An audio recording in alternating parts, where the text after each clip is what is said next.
Hello my friends, good morning. Today we discuss about राजनीति शास्त्र की मूल अवधारणाएं।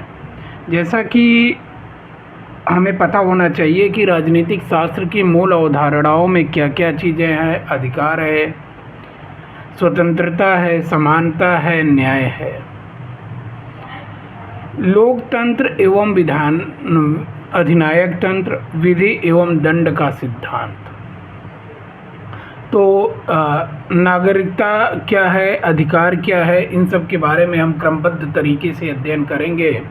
पहले हम अधिकार से शुरू करते हैं। अधिकार सामाजिक जीवन की वह परिस्थिति है जिसके अभाव में कोई व्यक्ति अपने जीवन का विकास नहीं कर सकता। व्यक्तित्व क्या है? भौतिक प्लस नैतिक प्लस आध्यात्मिक। राज्य व व्यक्ति के बीच संघर्ष चल रहा है। जब राज्य भारी पड़ा तो व्यक्ति के अधिकारों को कुचला, और जब व्यक्ति भारी पड़ा तो राज्य को बदला है।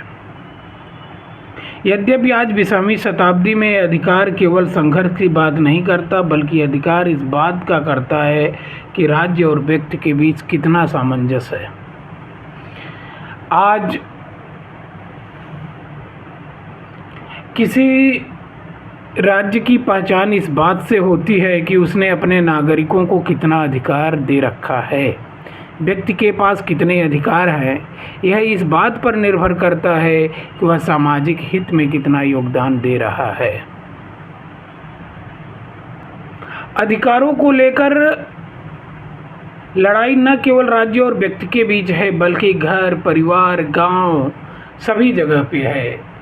राज्य की सबसे छोटी इकाई परिवार है। परिवार में भी अधिकार को लेकर संघर्ष चलता रहता है।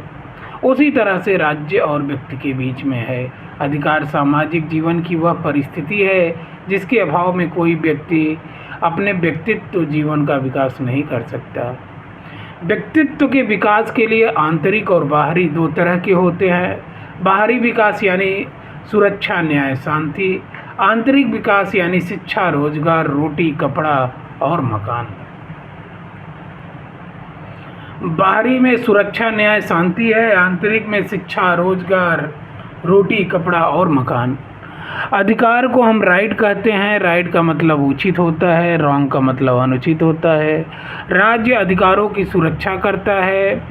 अधिकार के लिए शर्तें होनी चाहिए। अधिकार उचित का दावा है। अधिकार समाज की देन है। राज्य अधिकारों की सुरक्षा करता है। अधिकार समाज की देन है। और समाज कैसा है? समाज हमेशा गणत्यात्मक है, और अधिकार भी गणत्यात्मक होने चाहिए। अधिकारों के स्वरूप में भी परिवर्तन होने चाहिए। इसीलिए आज 20वीं शताब्दी में अधिकार को किसके साथ जोड़ के देखा जाता है? कर्तव्यों के साथ जोड़ के देखा जाता है। ऐसे अधिकार जिसका कोई कर्तव्य नहीं है, उसका आज के डेट में कोई मतलब नहीं है। Right is proportional to duty. भारतीय संस्कृति के संवाहक रहे हैं गांधी जी। गांधी जी का एक बहुत ही प्रसिद्ध कहावत है, यानी कथन है कि आप कर्तव्य कीजिए, अधिकार स्वतः मिल जाएगा। भारतीय संस्कृति में केवल कर्तव्यों पर बल दिया गया है, अधिकार पर बल नहीं दिया गया है। पश्चिमी विचारकों का भी प्रसिद्ध कथन है, अधिकारों का महत्व कर्तव्यों के संसार में है। लास्की, मैकावर जैसे लोगों ने माना अधिकार और कर्तव्य एक दूसरे से जुड़े हुए हैं। भारत में तो अधिकार से ज़्यादा कर्तव्यों को बल दिया गया। अधिकार भी दो तरह के हैं, नकारात्मक, सकारात्मक। नकारात्मक अधिकार होते हैं जैसे राजनीतिक अधिकार, नागरिक अधिकार, कानूनी अधिकार। सकारात्मक होते हैं जैसे सामाजिक और आर्थिक। नकारात्मक अधिकार वे होते हैं जो बिना किसी भेदभाव से सभी व्यक्तियों को समान रूप से प्राप्त होता है। इन पर राज्य का कोई प्रतिबंध नहीं होता है। राज्य केवल न्यूनतम ध्यान रखता है। 19वीं शताब्दी तक इसका खूब बोलबाला रहा, लेकिन आज 20वीं शताब्दी में सकारात्मक अधिकारों का बोलबाला आ गया। वो जो सामाजिक हित को रख कर दिए जाते हैं, जिन पर राज्य की तरफ से कुछ प्रतिबंध भी होते हैं। अगर अधिकारों का प्रयोग व्यक्ति सामाजिक हित के विरुद्ध करने का प्रयास करेगा तो राज्य उन पर प्रतिबंध भी करेगा।